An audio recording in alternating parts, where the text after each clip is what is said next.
Okay, so we're not talking about our favorite new beverages today. We're talking about some documentaries that we like and some things that we like about them. So I'm gonna start off.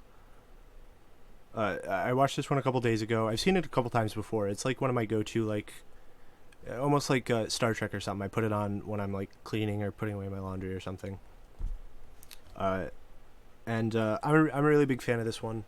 And the thing that I like about it is I really like watching shitty reenactments in like a History Channel documentary. I don't like it when it's like modernish times because then it just looks really bad. But the thing about this one is and other documentaries about like ancient China that I really like is that the shitty reenactments are only shitty in that like they don't have like a stunt coordinator or whatever. Um, Otherwise, it has to be because they're getting like some kind of like generous uh what's the word I'm looking for here? Like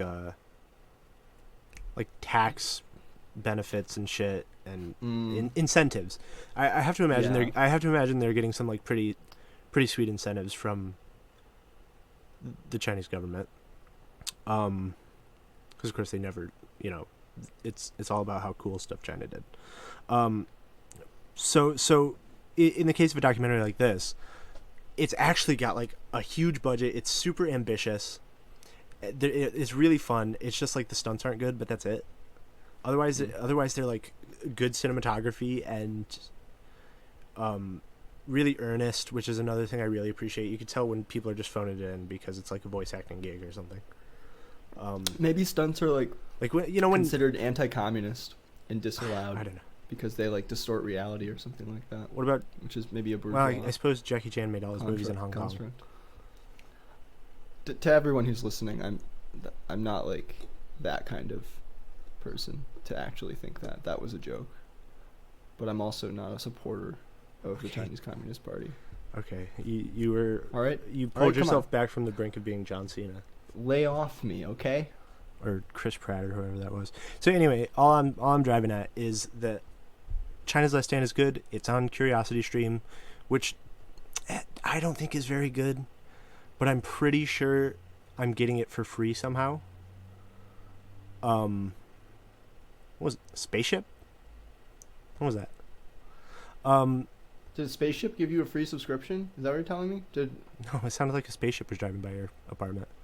Oh wow, that mic is getting a lot. Yeah. That was not loud to me. Oh. um. Still hear it. Anyway, Oh. I think Curiosity Stream doesn't have a lot of great stuff on it, but I have two on my TV. There are two different apps for Curiosity Stream, and they both seem to be advertising different content. Hmm. But they're not like branded any differently, as far as I can tell. So I don't know what's up with that. I think Do you have different algorithms on? Do you have like a split, like is splitting your? I don't know. learning I don't know. Because I've only into ever two? watched the one, but I always check both. I think Magellan is a better service, honestly. If you want to watch some like, I just really like a low budget documentary. You know, Mhm. like a History Channel vibes or like, I don't know, the documentary stuff that they do on Sci-Fi. That's my kind of vibe. At least when it comes to like historical stuff. So I recommend stuff's cool. China's Last Stand on Curiosity Stream. You got one? Nice. Yes, but first I just want to say, I kind of like made a note to say it later, and I think this is a good opportunity.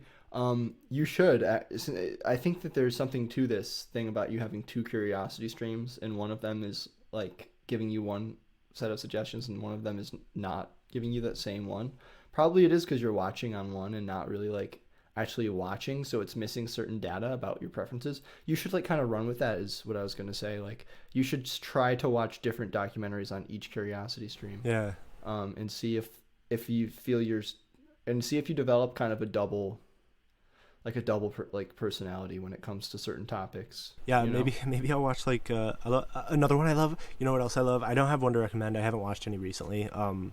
I think most of the good. Honestly, I think the best service for watching documentaries is YouTube.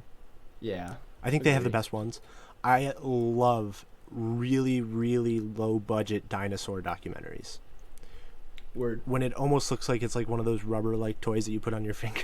I love my it. I God. love that. That's my favorite That kind of stuff. that style of it, that aesthetic of animation, like diorama. Just- Yeah. like it's like a little rubber puppet. Like Yeah. Oh, wow. No, it's a rotoscoped. It's a rotoscoped like finger puppet of a dinosaur on someone's hand. That's how they do that. In the Oh my god, yeah. You can you can always There's a tell whole the studio. rotoscoping in a documentary. I love that kind of stuff. Just the the worse it looks, but the more earnest it is. It's just like sock puppets Yeah. drawn poorly over. That's my So- zone. Yeah, that's your aesthetic, basically. Or Like at least a slapdash rotoscoped sock puppet. That's like yeah, that's your energy. the further away from me in time it gets, the worse I want it to look. Yeah. It's a nice tie-in to our topic this week. But That's true. we recorded this the same day that we're doing Dude, H.G. Wells' Time Machine. Isn't watching a documentary kind of like jumping in a time machine? Yes, if it's a historical documentary. I mean, aren't they all? They've all already happened. Damn. Yeah, that's kind of a limitation of the genre, maybe of the medium. That's how they're. I mean, that's going to be the next great innovation in film is documentaries about the future. Documentaries filmed in the future. Yeah, from the future. Yeah, you're right. Or AI augmented documentaries. You animate not just the image, but also the content. Completely algorithmically generated information about what hasn't happened yet. Yeah. I wish I had some details about who made that documentary, but I don't, and I bet it'd probably be really insulting to their work that they did for me to just butcher their names. So that's it for China's Last Stand. What do you got? I got two more. I don't know how many you've brought to the table today, but I have one. I haven't watched that many like longer documentaries, but I watch a lot of YouTube things. Recently, I watched a Real Stories documentary. I watched a couple of those. This was even like a month and a half ago. This one was about. It was called The Man with the 7-Second Memory. I'm pretty sure I'm right in crediting it to Real Stories, which sometimes is kind of trashy. This was a good documentary. I can't remember the guy's name right now, but it's so easy to find. I'm not going to bother looking it up. Things are fast and loose over here during the appendix, right? So it's about this man who was a well-known conductor in London, big in the early music scene. So he was really good at like artistically expressing like music of the past, like maybe Renaissance, Middle Ages, by like trying to get it performed in spaces that would be like right for the time, like picking the church, very very good attention to detail, well known in this field and kind of a celebrity even for being partly because like it's like one of those things where there's not a lot of celebrities in early music conducting, but he was like the guy in London, right? He gets some kind of sickness that attacks his brain and he almost dies. He comes out of it, no memory, can only remember things for about 7 seconds. It's a really fascinating watch. They talk about how actually, well, they're following him around a little bit, but mostly he just stays in this one apartment. His wife, I think she's maybe still legally his wife at this point. I think they divorced, but she like comes once a month and sees him, but like, and it talks about her and her journey at like kind of finding some kind of peace or just finding a space of normality like inside of that life, and like a lot of interviews with him. But basically what happens is he speaks for a little while and forgets what he's been saying. He constantly, when you ask him like what his experience is, he's basically like, it's exactly like being dead. Like I can't think thoughts, basically. I'm here, but I can't think. He's in the constant feeling. He has a journal, right, that he's been keeping on and off since this happened, where he'll write something like, I'm finally awake, and then he'll cross it out and write it again. Like, and the system develops of like cross outs and things like that, even though he can't remember what he's doing. And it's also said that when this happened to him early on, like he had a lot of anger about it and gradually became more you forgot that he was supposed to be accepting. accepting, and no one really knows why because you can't really ask him. You know what I mean? Mm. But his demeanor changed just in spite of not having any working memory. So it's really So interesting. does he remember the incident? He doesn't remember anything since the incident. Yeah, he remembers. So he can things from remember before. Interesting. But even stuff from before, he doesn't have a lot of detail. Like there's certain of his kids, he doesn't know their names. He only knows their face, and every because time he sees them, he's like, they were so old. born after. It affected a little bit of his memory from before the incident. As well. That's such a scary predicament to be in. Yeah, but really good documentary. That to me, I'll have to watch that. That to me sounds like almost as bad as like every time I think about like losing my sight. You know, the worst thing for me to lose would be, I think, my hearing or my hands. That would really fucking. It's like for me, that would really be hard. Hands is bad. I mean, I think hands is a different kind of loss. Dude, we should get Cat Stevens on the show. He wrote Moonshadow. It's kind of about losing all those things. Man, I love. What's his name? His name's Yusuf Islam now. I think he's Cat Stevens again. Oh, is he? I think so. I saw him referred to as Cat Stevens the other day, but it was like a greatest hits situation somewhere, so I wasn't sure if it was just them being sloppy or. I'm a big fan, so I hope I got the right of it here. Or does he like still perform under Cat Stevens sometimes? Oh, it looks like his name is. Well, I mean, I guess his name wasn't Cat Stevens before, of course, but his stage name is still Cat Stevens. Yeah, I think that was his original name though. No, his name is Stephen. No, Steve Adams. Nope. Oh no, he's Greek. Yeah, Stephen Dimitri Giorgio. Okay. I mean, he looks pretty. He looks like fucking Leonidas when you look at him. Yeah, he's pretty Greek looking. And he's about the same age as most of those statues. He wrote a bunch. I love Cat Stevens. I'll go ahead and just recommend that you watch a documentary about Cat Stevens. He wrote like all of the great songs.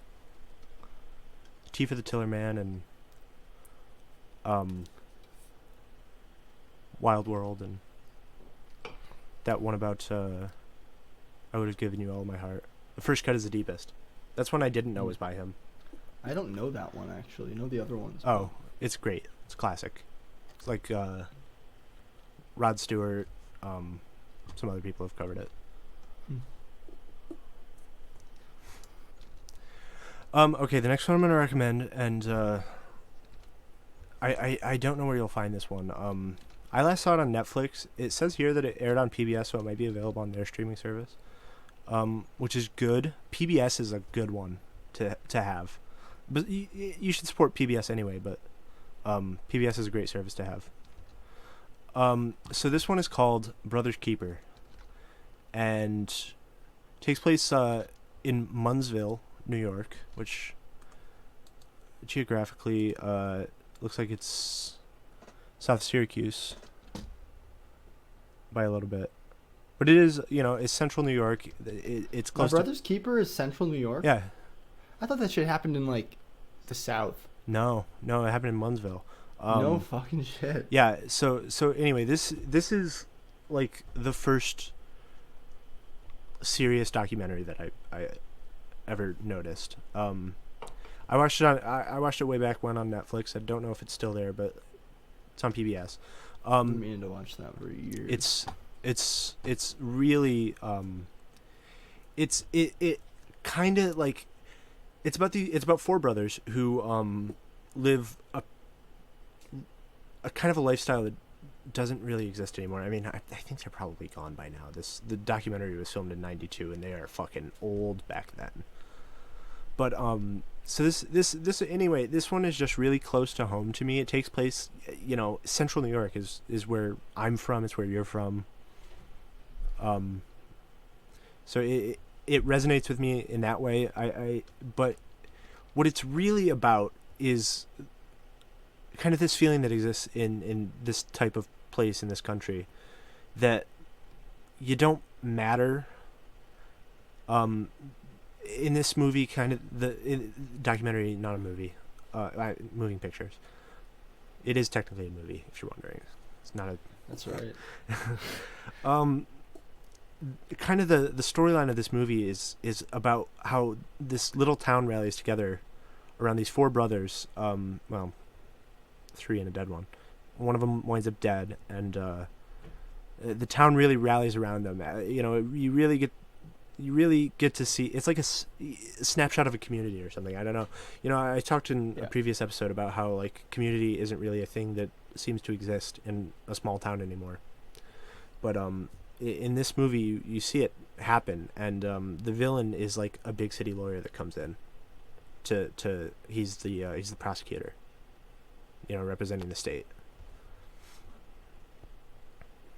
And it's just really, really, really touching. You see, it's centered around these four people that are, they just remind me of my grandpa, like exactly like my grandpa, and I don't know. It's just it's just a movie about the kind of people that I feel a connection with. It's really, really tremendous. I would recommend anybody watch it.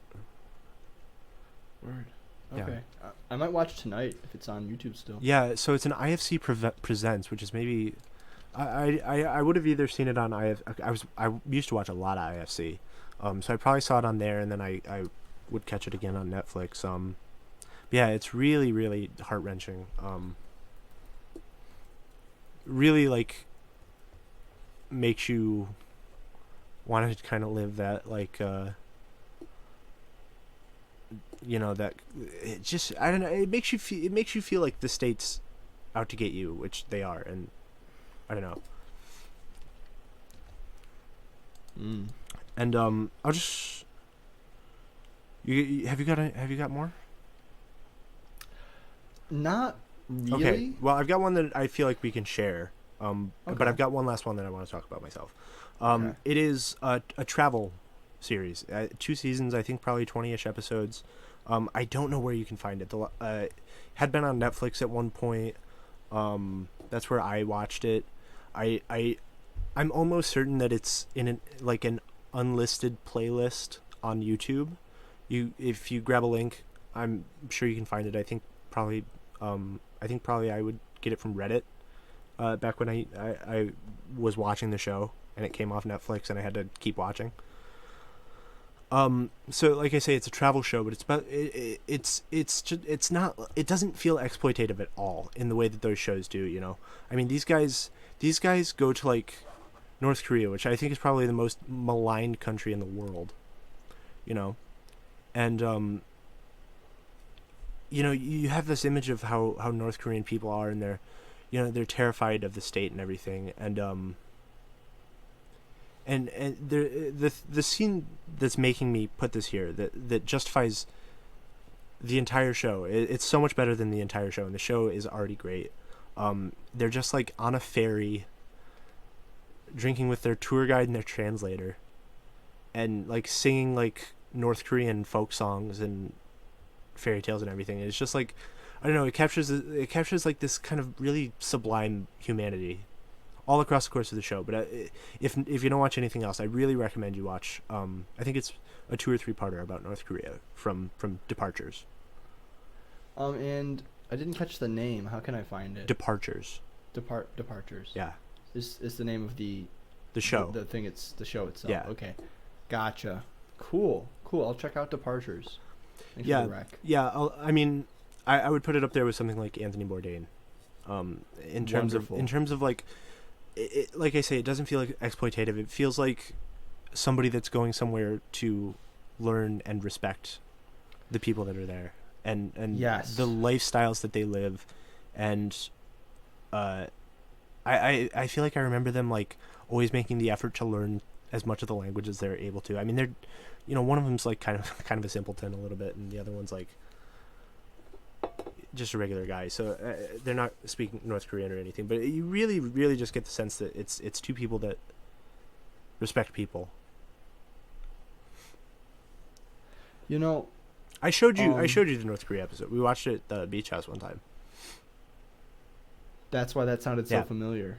Okay. Because I had a flash of a memory when you said the thing about the boat, and I was like, "Ooh, that sounds familiar." Sweet. I I really think it's like the greatest of travel shows.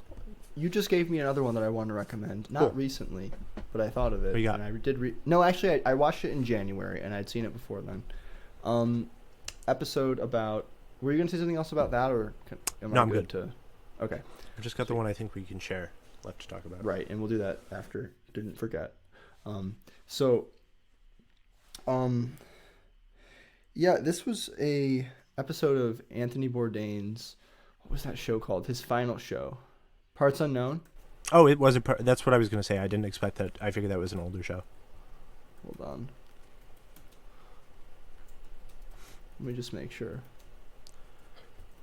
Can we just talk about how much more of a joy it is to watch Anthony Bourdain than it is to watch Gordon Ramsay?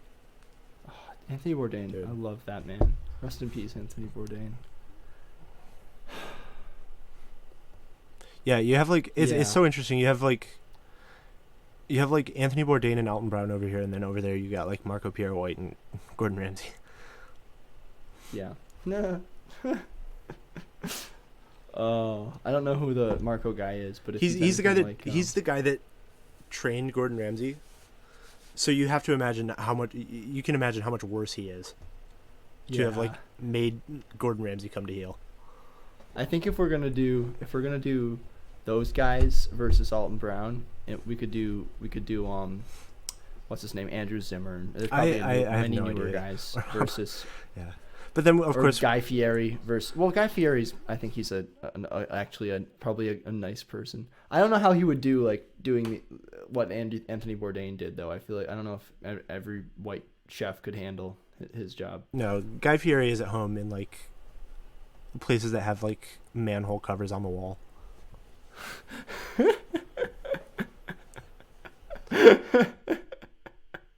I couldn't have said that more. Like you couldn't have said that more like efficiently. It's so much there. Oh my god. You ever watch that Man vs. Food with that Adam guy? I put Guy Fieri in the same bucket as that.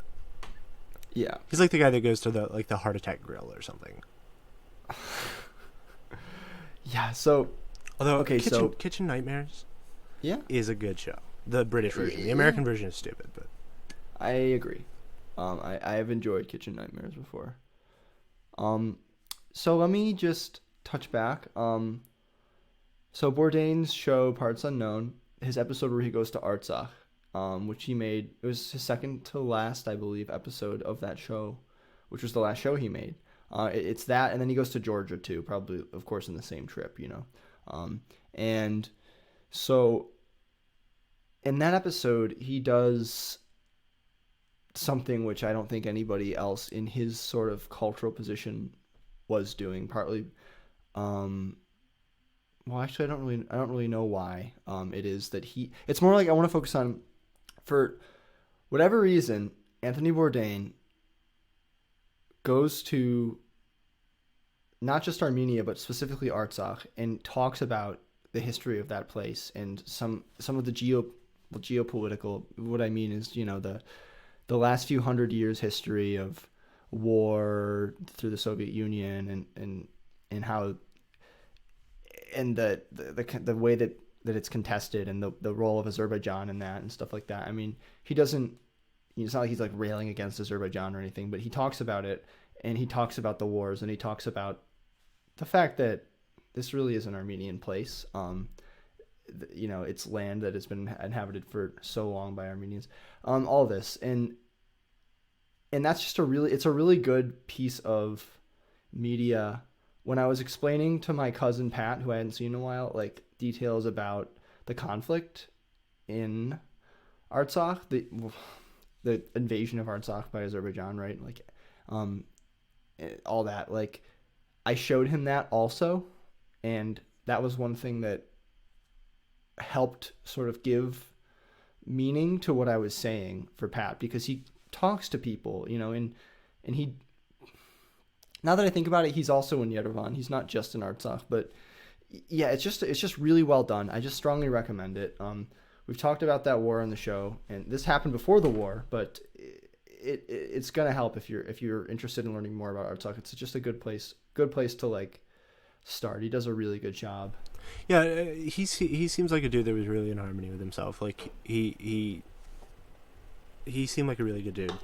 The one story that I always, But of course, a very depressed guy too. yeah, the one story that I always think about when I think of Anthony Bourdain is that old lady who, she was like a food reviewer in a small town, and they got an Olive Garden, and so she wrote a review about it, and she was just getting roasted by like the foodie community, and he ended up writing the foreword for her book.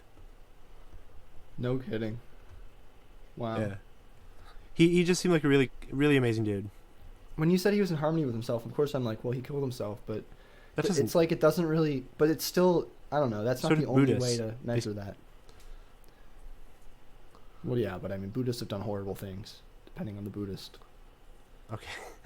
I'm just thinking about the guy that set himself on fire. I don't know. I think Anthony Bourdain. I don't know what that was. I don't know. I don't know him. He's just a public figure that I like. I like the things he's made. Having depression doesn't mean you're not like great. He was a cool. He seemed like a really cool guy. I have to watch some more of Parts Unknown. I've seen very few episodes. I started watching it at a time when I was shortly about to not have cable anymore. So it's just a show I lost track of. It's on Netflix, if you're wondering. I was great. Or at least it was. It may not be anymore. It's gotta be but somewhere. it's either HBO or Netflix. Yeah, it's going to be somewhere. So the one I think we can both talk about is Hellier. Oh, yeah. Dude. So Hellier, it's a paranormal investigation show. They're investigating Kentucky goblins. Of course, it's a goofy show. They have like their Scooby Gang. Like they've got like the filmmaker. They've got the investigator, Greg. They've got the witch, Dana. Carl's the filmmaker. And then they've got like I don't know, is he like the Shaggy? Who is he? Who's Connor? He kind of seems like the Shaggy. He's like the guy that's like hanging out in the back and like he just like says a bunch of stuff I hate, and then he think says Shaggy is a combination of Tyler and Connor though, in terms of Tyler's always yeah. getting himself in. I mean, No, Tyler is fucking Scooby Tyler. Doo. Excuse me. Tyler might be Scrappy Doo.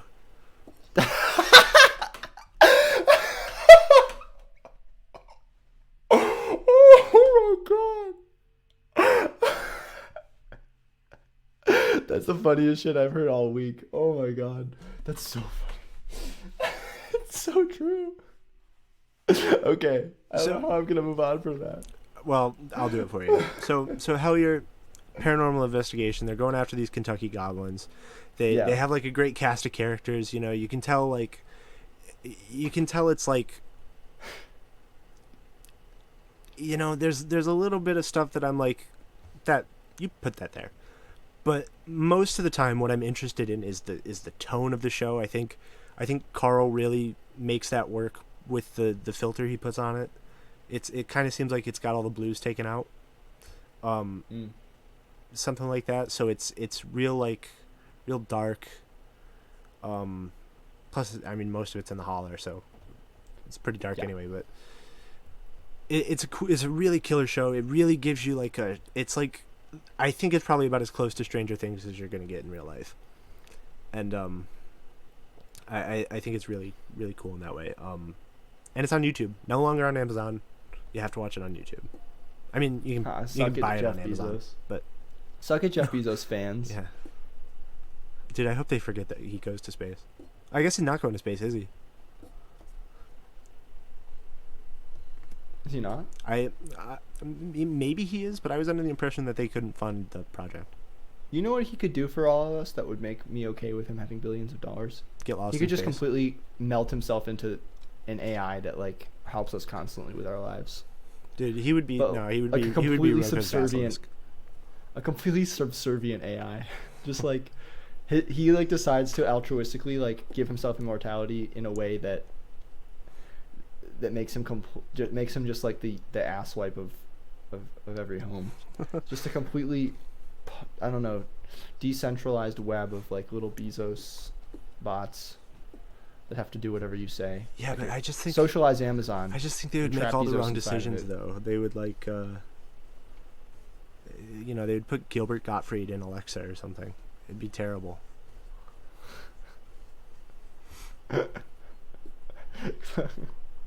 Wow, what if that happens? That's fucking scary. That's like when they put Snoop Dogg in the GPS machines. No. Snoop Dogg in the GPS machines is arguably an improvement.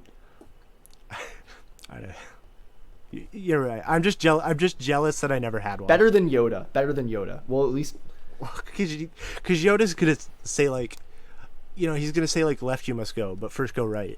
Like he's gonna do that and get you all kinds of fucked up. we've already seen that Star Wars can't figure out how to handle the like talking backward thing. I feel like Yoda will just like reverse left and right. Around the survivor. Backward and forward. Create. Shout out to Attack of the Clones. The worst. No, it's not. Yo, okay, so on Hellier though, Yeah, you got something about Hellier? Yeah, I listened to I was deep in the Weird Studies audio extras a few weeks ago, and I found an audio extra. Real quick, did you ever? Yeah. I have to get those. I have to get on top of listening to those. I have to pay for Patreon. Did you ever listen to the Euphemet episode that they mentioned? What's Euphemet? It's the it's the podcast that Carl was listening to. That got him to contact Greg. Oh. Yeah, so it's an interview with Greg. And I should do that. It's pretty cool. Cool. Because he's that's another recommendation we can add. Yeah, it's just it kind of seems like it's the place where he's telling the story the first time, before the documentary. So it's pretty cool. Cool. So what were you gonna say? So they address what I essentially think is your and my criticism of the way they present Hellier, or at least it's a criticism that sort of comes from a similar place of surprise and I would say for this person even discomfort with the level of credulity, I think, that sort of comes across in the way they talk about Hellier, the way that they receive it. And then one thing that stuck out in that conversation was that they said that I think they basically further elaborated on something they said in the original Hellier episode, which was basically like, even if this was completely fake, and they were like planting things like you said, the only one that it's still an accurate depiction. It's still and you can okay, so what? Documentaries like you said do reenactments all the time. It's still an accurate depiction of the process of going through some kind of magical. They refer to it as diviner's time because that's the jargon that Phil brought to the show. But oh my god, that episode, the diviner's time episode. Good episode. That was the episode that I thought I listened to a long time ago and realized that I had never listened to. It was kind of weird. Really good. Yeah. At any rate, and I don't know if I necessarily fully agree. And also, I mean, there's a difference between intentionally reenacting something and accidentally bring biases in, or doing something slightly tricky with the camera, which documentaries do, or with the editing that makes something that wasn't really. It didn't happen exactly the way that it seemed. Like, to their credit, it makes it seem like it makes it forward the narrative. That's all that I mean. To their credit, they literally call themselves out on that in the documentary. I don't think that they're doing it. I don't think that they're planning things. I don't think they're faking things. The balloon is like kind of a little hinky. Like, I don't feel great about the balloons just because like there's only so many balloons. But the really bad one for me was Tanya Derenberger. Do you remember that? They went to the old folks home. They interviewed Tanya Derenberger. Her dad was the guy that allegedly had. He's the guy that started like the Indrid Cold legend. And so they get an interview with his daughter, and she's like, you can tell she's like, oh, these guys know their like lore. I have to start making some stuff up. And yeah, because she didn't really know about it, whether that's because she didn't care or because it's not real. No, she seemed like she relished that kind of stuff, but she got caught with her pants down.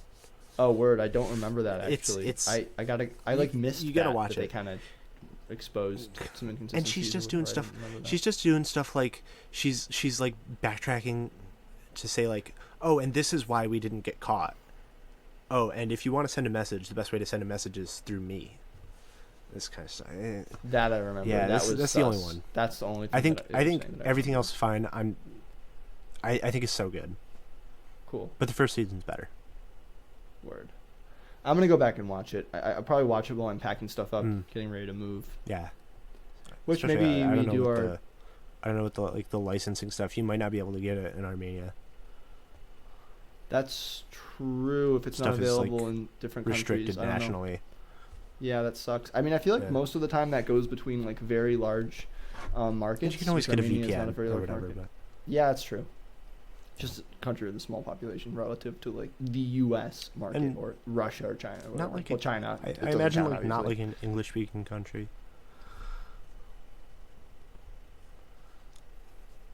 Yeah, I wonder. I wonder if the other option would be that stuff is just like de facto not available that you would think would be. But since it's a private YouTube channel, what's his name? Greg would have to choose. Like or what's his name? Who? What's the guy who filmed it? I think it's Greg's company. Okay, Greg. Yeah, he would have had to choose to like make it unavailable in certain countries. So I'm sure I'll be able to watch it. Oh yeah, they probably own that shit. Yeah, they own it. They like you can like put stuff on Amazon Prime. I don't know what the criteria are, but like it's not that hard. Anytime they must I have decided to take it down. Anytime I see something like that I don't recognize from a specific network, I kind of always assumed it's owned by whatever service. But yeah, it's like Spotify doesn't own your music if you put it there. Great. Well, I think that just about wraps it up. We've been at this for like an hour, almost 40 minutes. 45 minutes. Not even 40 minutes. Oh no. No. Okay. Great. Less time than I thought. Excellent. Yeah. So that's the appendix. It's cool. And it doesn't quite. It feels a little funny being back recording. It's been a while, like 3 weeks, 4 weeks, something like that.